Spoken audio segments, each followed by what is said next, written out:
Agnès Verdier-Molinier, bonsoir. Vous êtes présidente de l'IFRAP, c'est un club de réflexion libéral. Alors, Emmanuel Macron, superstar. La France vient d'enregistrer, va enregistrer en 2017 la croissance la plus forte depuis 2011, depuis 6 ans. Et puis, ce matin, on apprend que le magazine The Economist, qui est lu dans le monde entier, qui n'a jamais été tendre avec la France, vient... voilà, ça c'est une déjà de juin dernier. Donc déjà en juin dernier, The Economist célébrait Emmanuel Macron. Et là, carrément, elle vient de dire que la France est le pays de l'année 2017. Il a la baraka, ce président. J'ai envie de dire, enfin. Vous avez rappelé qu'en 2011, on était à plus de 2%, on était à 2,1%. Et puis François Hollande est arrivé, il a fait ce qu'on connaît, c'est-à-dire un matraquage fiscal à la fois sur les ménages et sur les entreprises. Et on a complètement décroché par rapport à la zone euro. Je vous rappelle que cette année, l'année prochaine, la zone euro, l'Union européenne, on est à 2,3, 2,4 de croissance. Donc on est encore en dessous, même avec les nouvelles prévisions de croissance, 1,9 pour 2017, 1,8 a priori pour...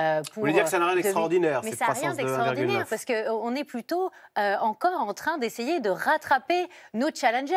Et quand on voit les prévisions de la Commission européenne pour l'Allemagne, par exemple, ils sont à 2, voire au-dessus de 2 dans les prochaines années. Néanmoins, Agnès Verdier-Molinier, ça va mieux, c'est le fameux « ça va mieux » de François Hollande. Mais juste une petite question, est-ce que ce n'est pas justement les mesures de François Hollande de baisse de charges qui sont en train de produire leurs effets? On voit que les entrepreneurs sont beaucoup plus optimistes. Alors oui, François Hollande avait compris au bout d'un moment qu'à force de casser la machine économique, finalement on ne crée pas d'emplois et que ce n'était pas les emplois aidés ou les contrats de génération qui allaient nous sortir du problème du chômage. Et il avait à ce moment-là décidé ce pacte de responsabilité, ce CICE, cette baisse de charges pour les entreprises, et c'était absolument nécessaire. Et d'ailleurs on avait modélisé à l'époque, nous à la Fondation IFRAP, on avait évalué et on s'était rendu compte que les effets du pacte de responsabilité et du CICE aurait lieu en 2017. On est en plein dedans. Mais tout n'est pas explicable uniquement grâce à cela. Mais au moins, ça a permis à nos entreprises de respirer et de ne pas sombrer. Parce qu'il y a eu à un moment énormément de défaillances d'entreprises, on s'en souvient.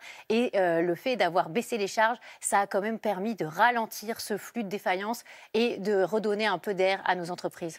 Alors, croissance donc 1,9% pour 2017. L'INSEE nous dit que ça devrait continuer aussi en 2018, donc ce qui est plutôt une bonne nouvelle. Ils sont prudents. Oui, vous allez voir, il y en a un autre qui est prudent. C'est notre Premier ministre, Édouard Philippe. Il était sur RTL, vous allez voir.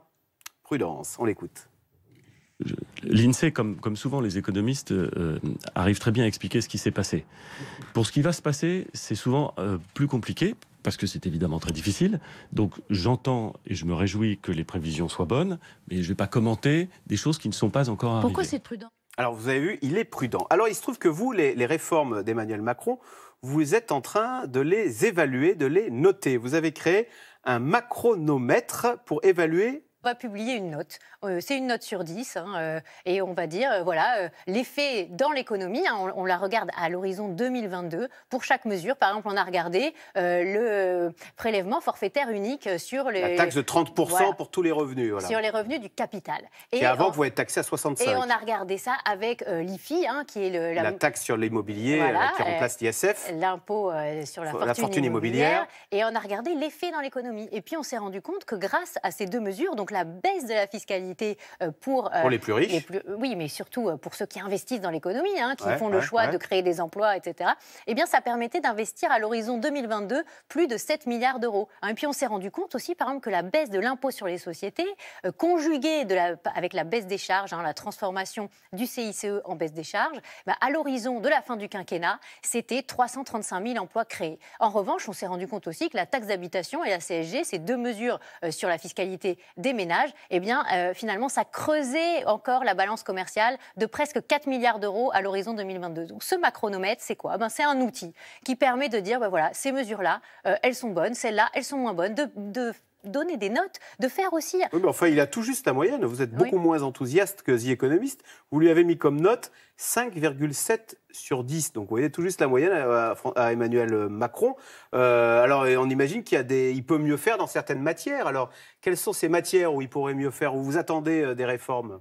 Par exemple, je pense que tout le monde a en tête l'idée que ça y est, on a réformé le marché du travail.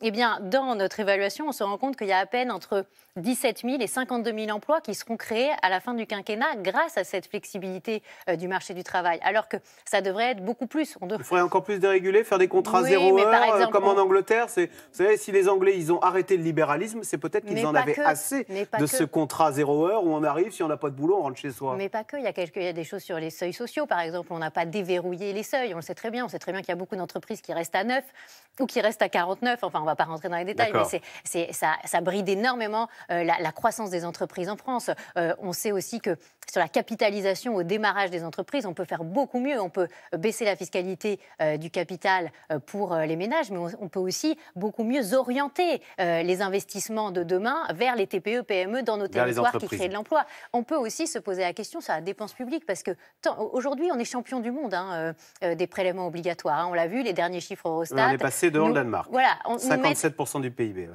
Oui, non, on est à 47,6. Ah, ça, c'est prélèvement. Voilà, prélèvement obligatoire 47,6. On est devant tous les autres. Et en termes de dépenses publiques, on est aussi devant tous les autres pays comparables. Hein. Donc là, il y a un moment où il faut se poser la question de Même si les gens vous disent mais oui, mais on veut garder nos hôpitaux, on veut garder notre école publique, on veut garder nos services publics. Mais ça n'empêche pas, justement, les pays qui ont réussi, notamment la Suède, qui font refluer leurs dépenses publiques et leurs prélèvements obligatoires, le Danemark, qu'est-ce qu'ils ont fait ? Ils ont réorganisé leur mission publique, ils ont réduit le nombre de communes, ils ont agenciarisé. Ça veut dire quoi ? Ça veut dire qu'ils ont transformé des organisations publiques extrêmement lourdes finalement en agences beaucoup plus agiles, avec des personnes qui sont embauchées sous contrat privé et qui passent du public au privé. Donc il y a un vrai, une irrigation entre les deux, c'est-à-dire qu'il n'y a pas un monde public, un monde privé. Tout le monde travaille ensemble et dans la même direction, avec l'idée que, oui, il faut créer des entreprises pour résoudre le problème numéro 1, qui est le problème du chômage. Parce que là, dans la note de l'INSEE, qu'est-ce qu'on nous dit ? On nous dit que finalement, le chômage va très peu baisser. On va être toujours à 9,4 dans l'année qui vient. Donc, on n'arrive pas à faire baisser ce chômage. Et comment se fait-il que cette croissance ne nourrisse pas davantage d'emplois ? Justement, c'est parce qu'on a cassé aussi la machine. On a une croissance potentielle, c'est-à-dire la croissance naturelle de la France, si on veut dire ça comme ça, qui est autour de 1,2, 1,3. Vous voulez dire que là, à 2% de croissance, on est au maximum de ce qu'on peut produire comme croissance. Après, la machine tourne à trop plein régime. Pour recréer des capacités de croissance, il faut faire des réformes structurelles. Et ces réformes structurelles, c'est aussi continuer à baisser les taxes sur les entreprises, notamment les taxes sur la production. Agnès Verdier-Moulinier, on entend bien votre logique, votre raisonnement, etc.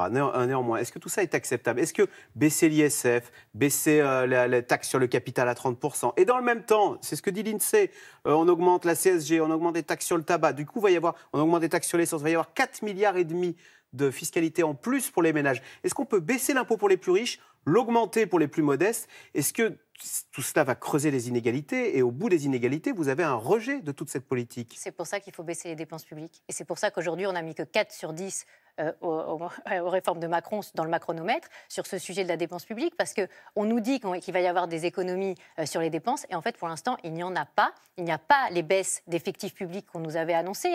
1600 Donc on continue de matraquer les classes moyennes. En 2018. Et quand on doit baisser la fiscalité de ceux qui investissent dans l'économie, si en face, on ne fait pas des économies sur les dépenses publiques, on n'arrive pas à gager finalement. Et derrière, on est obligé d'augmenter l'impôt ailleurs. Donc si on veut baisser l'impôt de manière pérenne et de manière équitable et juste, il va falloir réorganiser les missions publiques. Il va falloir faire ce travail qu'aucun gouvernement n'a fait. Et pour l'instant, on n'est pas sûr que le gouvernement d'Emmanuel Macron et d'Édouard Philippe va le faire. On ne sait pas sûr parce qu'on n'a aucune information. Les 80 milliards d'économies envisagées à l'horizon 2022 dans la loi de programmation des finances publiques, nous, on ne les retrouve pas dans les chiffrages. On trouve plutôt 37 milliards.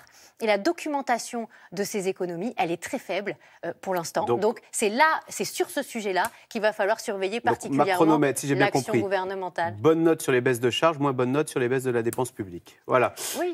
Publié toutes les semaines. Merci beaucoup Agnès Verdier-Moulinier, donc directrice de la Fondation IFRAP. Merci à vous.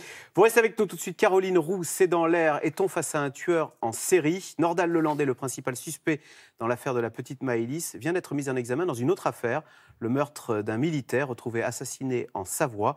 C'est dans l'air est intitulé ce soir. Qui est Nordal Lelandais ?